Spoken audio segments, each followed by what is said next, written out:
కర్నూలు జిల్లా ఆలూరులో స్వర్ణాంధ్ర స్వచ్ఛాంధ్ర కార్యక్రమంలో భాగంగా స్వచ్ఛరథం వాహనాన్ని నియోజకవర్గ టీడీపీ ఇన్ఛార్జ్ వైకుంఠ జ్యోతి, ఎంపీడీఓ, ఇతర మండల అధికారులతో కలిసి పచ్చజెండా ఊపి ప్రారంభించారు. అనంతరం కార్మికులతో కలిసి స్వచ్ఛాంధ్ర స్వర్ణాంధ్ర ప్రతిజ్ఞ చేశారు.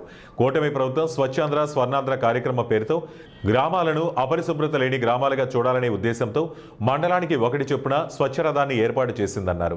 ఈ స్వచ్ఛరథంలో ప్రతి నెల 3వ శనివారం ఒక్కొక్క శాఖతో అనుసంధానం చేసుకుంటూ గ్రామాన ఉన్న కాలనీల్లో పొడి చెత్త, తడి చెత్తను సేకరించి వాటి ద్వారా వివిధ రకాల ఎరువులు తయారు చేసి తిరిగి రైతులకు అందుబాటులోకి తెస్తుందని తెలిపారు. అలాగే ప్రజలు తమ ఇళ్లలో ఉన్న పనికిరాని ఐరన్, ప్లాస్టిక్ వస్తువులను ఒకచోట సమకూర్చి పెట్టుకుంటే వారి గ్రామంలోకి వచ్చినప్పుడు స్వచ్ఛరథం వాహనం వాటిని సేకరించి తిరిగి వాళ్ళకి నిత్యావసర వస్తువులైన నూనె, పేస్ట్ తదితర వస్తువులను ఇస్తుందని పేర్కొన్నారు.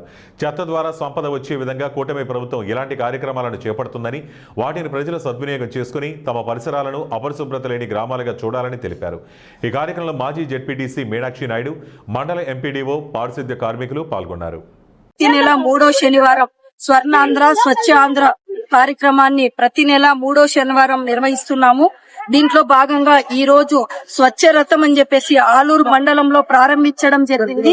దీని ముఖ్య ఉద్దేశం ఏమిటంటే, ఇప్పుడు ప్రజలు ఎక్కడ అంటే ఎక్కడ ప్లాస్టిక్ అయితేనేమి, బాటిల్స్ అయితేనేమి, ఇనుప సామాన్లు అయితేనేమి, ఎలక్ట్రిక్ గూడ్స్ ఏమైనా విరిగిపోయినట్టు ఉంటే ఎక్కడంటే అక్కడ పడవేయకుండా వాళ్ళందరూ అవి కలెక్ట్ చేసి ఒక చోట పెట్టుకుంటే ఈ స్వచ్ఛ రథం వాళ్ళ దగ్గరికి వెళ్లి వాళ్ళని తీసుకొని వాళ్ళకు ఉపయోగపడే విధంగా ఏమైనా పేస్ట్లు గాని, వంట సామాన్లు గాని, ఇలా ఆయిల్స్ గాని, నిత్య ఉపయోగపడే ప్రజలకు ఉపయోగపడే వస్తువులు కూడా తిరిగి ఇస్తుంది మన ప్రభుత్వం అని చెప్పి కూడా చెప్తాను.